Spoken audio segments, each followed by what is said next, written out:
Hey guys, we got a fun recipe in store for you today. So the link in the description with this recipe is going to be for a large cookie cake, but we're gonna shrink that down and just do a single serve cookie cake for you today. So the base of this cookie cake is just gonna be 5 simple ingredients, and I'm gonna show you how to make it, and then we'll top it with some delicious cream cheese frosting. It doesn't get much better. Let's get started. First things first, I'm going to add a tablespoon of butter to a microwave safe bowl, and we're gonna get this melted 20 seconds. All right, so once your butter is melted, we're gonna add a tablespoon of milk. We like to use flax, you can use coconut, cashew, almond, whatever you have at home. And since the milk is cold, it'll make it so the butter's not too hot when you add the egg. Now we're gonna add in the egg and give that a whisk. Next, we're gonna add half a cup of almond flour and then 18 grams of protein powder. So we're gonna be using one of my favorites, Quest Cinnamon Crunch protein powder. It is super delicious. You can use whatever flavor you want, and you can even use unflavored protein powder. This has sweetener in it, which I like, so you don't have to add any extra erythritol or stevia. Let's give this another whisk. It should come together. Shouldn't be too liquidy. You're not looking for liquid. It's still gonna be pretty sticky, but you definitely don't want a thin batter. If that's the case, you can add more protein powder. I would add more protein over almond. Protein powder is a lot more absorbent, so you'll need less of it, while almond flour doesn't really absorb well, so you need a lot more of it. So my oven is preheating to 350 at this time, so get your oven ready. All right, so I have a baking sheet here, and I've lined it with the silicone mold we like to use. You can also use parchment paper, that'll work fine. And the thickness or thinness of your batter will vary depending on the protein powder you use. Just be cautious of that when you're trying to roll it out into your cookie shape. So we're gonna just put it right in the center.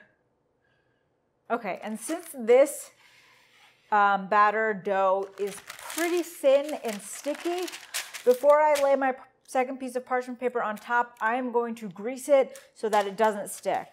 So just some light coconut oil spray should do the job. And then coconut oil directly on to your dough. And I'm first gonna make it a circle because we wanna get a nice circle shape, but yeah, whatever shape will work. I'm gonna roll it out. It's pretty hard to get a circle. And I'll show you the thinness I like as soon as I lift up the paper. All right.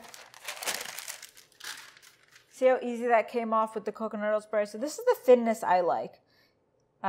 It will like rise a little, but then like deflate a little too. It'll become like a cookie. So this looks good to me. We're gonna pop this in the oven. Let's check on it in 15 minutes. All right, so the cookie cake just came out of the oven. 15 minutes was a good enough time. If you're gonna go with a bigger version of this or like quadrupling the recipe, you're probably gonna wanna go for around like 20 to 25. Just keep an eye on it. The edges will brown. That's what I like to see personally. We're gonna let this cool and make some cream cheese frosting. I'm gonna touch on protein powders real quick because the protein powder will make the cookie cake vary in terms of how it comes out and the flavor and the sweetness. So we used Quest Nutrition, as you saw. This isn't 100% whey, so it's gonna come out slightly differently, maybe less harder than something like this, Isopure, which is 100% whey. We've also made it with unflavored protein powder, which is a good route to go because then you can flavor it up any way you want, or you can just keep it simple and do some erythritol and stevia. I would personally probably go with flavored because then you can have flavored cookie, you get some icing on top or peanut butter, or you can even just eat it on its own. All right, so we have a room temperature butter and cream cheese in this bowl. The ratio I like to usually go is for every ounce, you do the same number of tablespoons. So this is 4 ounces of cream cheese, 4 tablespoons of butter. Let's just cream this together. And Sometimes I like to add a little heavy cream if I want to up the fat and I want it a little like smoother or creamier. But as far as sweetener goes, with such little cream cheese, I think just going with some stevia is fine. So like 20, 30 drops. I would just eyeball the stevia and then give it a little taste test. You could also use the protein powder in the cream cheese frosting that you use to make your cookie cake, and that can just be like double the flavor, which is a really good route to go. But I'm just gonna do some stevia and keep it pretty simple. And then I'm just gonna add a little cream. Let's smooth this out. So this is perfect. So at this point, depending on how you want your cookie cake, you can refrigerate this and that'll harden the frosting up a little bit and also make it cold. But I would probably just cream it on right now, which is what I'm gonna do. So it's really not that hot anymore. So you definitely wanna wait for it to cool so the icing just doesn't like melt all over it. It is looking good, so we're just going to, so this is a lot of icing. You don't have to use it all. It's not perfect, but it's gonna be delicious. Why don't we just sprinkle some protein powder on, give it a little flair. Oh, actually, you know what? Let's do cinnamon.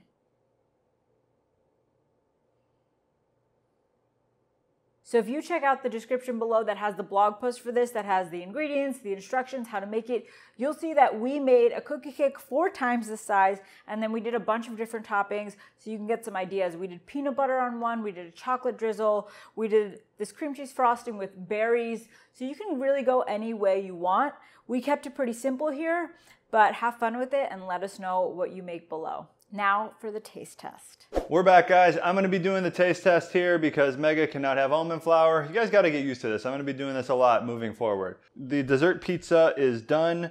The crust, so we've made this crust like 20 times and we couldn't figure out the correct preparation, like what dish it makes the most sense in.